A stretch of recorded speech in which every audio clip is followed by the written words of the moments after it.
আলু পুরি নামটা শুনলেই আমাদের জিভে পানি চলে আসে। সকালের নাস্তা, বিকেলের নাস্তা কিংবা অতিথি আপ্যায়নে সব জায়গাতেই কিন্তু আলু পুরি দারুণ মানিয়ে যায়। অনেকেই বাসায় বানানোর চেষ্টা করেন, কিন্তু হোটেলের মতো একদম ক্রিস্পি আর ফুলকো বানাতে পারেন না।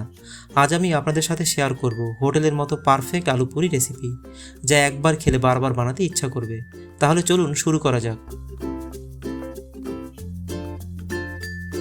প্রথমেই আমরা পুরির জন্য একটা পারফেক্ট ডো বানাবো। একটা বড় বাটিতে নিচ্ছি 2 কাপ আটা, স্বাদ মতো লবণ, 2 টেবিল চামচ তেল দিয়ে ভালোভাবে মেখে নিচ্ছি। আপনারা দেখেছেন তেলের পরিমাণ বেশি দিয়েছি, কারণ তাহলে পুরি একদম হোটেলের মতো ক্রিস্পি হবে। এবার অল্প অল্প করে পানি দিয়ে একটা সফট ডো তৈরি করব।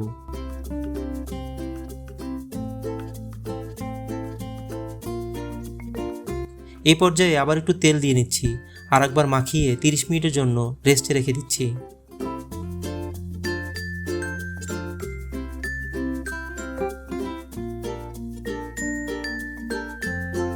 এখন 2টি সিদ্ধ আলু ভালোভাবে ম্যাশ করে নিচ্ছি।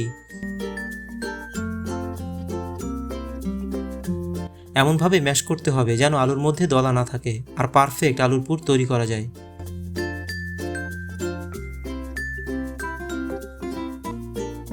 ম্যাশ করা হয়ে গেলে এখন দিচ্ছি পেঁয়াজের বেরেস্তা, ধনিয়া পাতা, পুদিনা পাতা, কাঁচামরিচ, শুকনা মরিচ,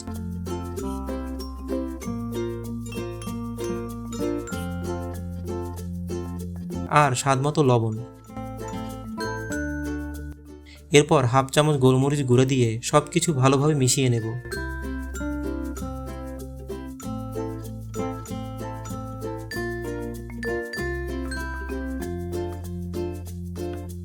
এখানে খেয়াল রাখবেন, আলু একদম মসৃণ হতে হবে, না হলে পুরি বেলার সময় ফেটে যাবে আর তাতে তেল ঢুকে পুরি ফুলবে না।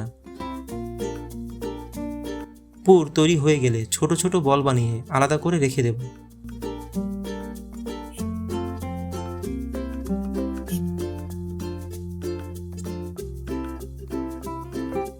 এবার 30 মিনিট রেস্টে রেখে দেওয়া ডোটা বের করে আবার একটু হাতে মেখে নেব। দেখুন 30 মিনিট পর আটার এই ডোটা কতটা সফট হয়ে গিয়েছে। এখন এই ডোটাকে আরেকটু হাত দিয়ে মেজে নিব। এখন ছোট ছোট লিচি কেটে নিচ্ছি। আপনারা চাইলে আপনাদের ইচ্ছা মতো কেটে নেবেন। যদি বড় বানাতে চান একটু বড় কেটে নেবেন, আর যদি ছোট বানাতে চান তাহলে আমি যে সাইজের লিচি কাটছি আপনারাও সেভাবে কেটে নেবেন। আটার বলটাকে হাত দিয়ে প্রেস করে চ্যাপটা করে এর মধ্যে আলুর পুরটা দিয়ে দিচ্ছি। আপনারাও ঠিক দেখানো পদ্ধতিতে করবেন, আশা করি তাহলে পুরি বেলার সময় ফেটে যাবে না।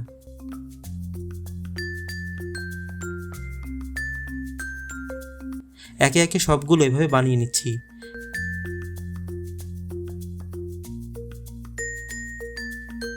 এখন আলতো হাতে পুরিগুলো বেলে নিচ্ছি। খুব একটা প্রেসার দিচ্ছি না, এভাবে একে একে সবগুলো পুরি বেলে নিচ্ছি।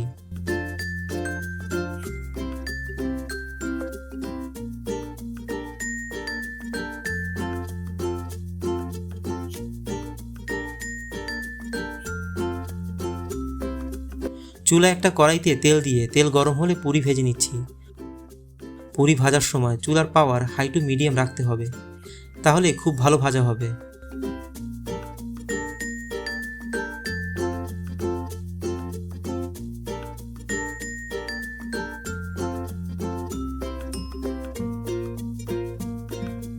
এভাবে একে একে সব ভেজে নিচ্ছি। সোনালি কালার হয়ে গেলে চুলা থেকে নামিয়ে নিচ্ছি। দেখতে পাচ্ছেন একদম হোটেলের মতো ফুলে ওঠা ক্রিস্পি আর মজাদার আলু পুরি তৈরি হয়ে গেছে। তাহলে আজই রেসিপিটা বাসায় ট্রাই করে দেখুন আর কমেন্টে জানাবেন কেমন হলো। ভিডিওটা যদি ভালো লেগে থাকে তাহলে একটা লাইক দিয়ে দিন, আর নতুন নতুন রেসিপি পেতে সাবস্ক্রাইব করে সাথে থাকুন।